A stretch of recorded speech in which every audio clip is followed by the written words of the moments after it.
A developing story that we're also following this morning. India has fired rockets into Pakistan on Wednesday, killing more than 24 people and raising tensions to the brink of war with its longtime adversary. Scripps News international correspondent Rebecca Bundan is live for us in Mumbai with the latest on the situation and where it stands now. And Rebecca, how might Pakistan retaliate now?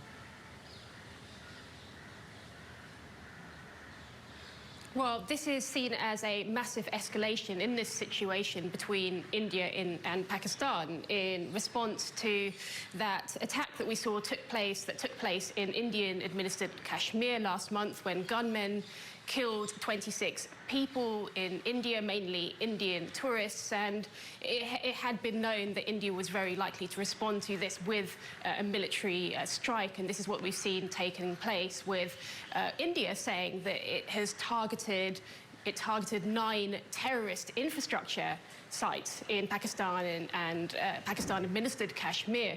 Pakistan, on the other hand, saying that none of these were actually militant camps and that civilians, including children, were killed in these strikes. Now, Pakistan has described this as an act of war, and it says that it does plan to respond.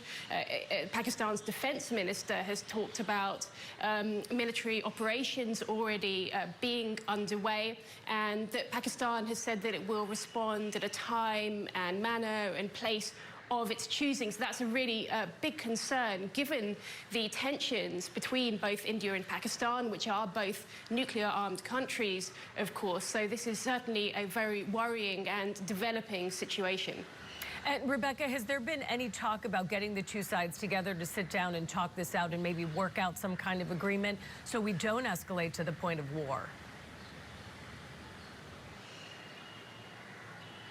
Well, that's the hope, really, from the international community. President Trump spoke about this being a shame, what's happened, and that he hoped things end quickly. We've also heard from the UK as well, which has talked about being willing to actually lend any support to both sides in terms of de-escalation.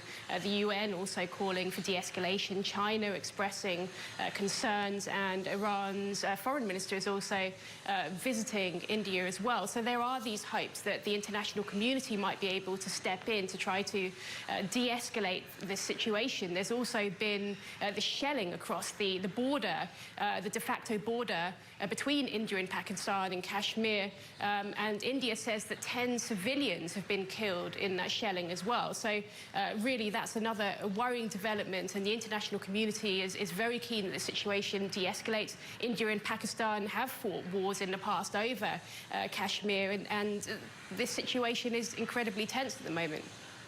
Scripps News international correspondent Rebecca Bundan live for us in Mumbai. Thank you very much for that very important update.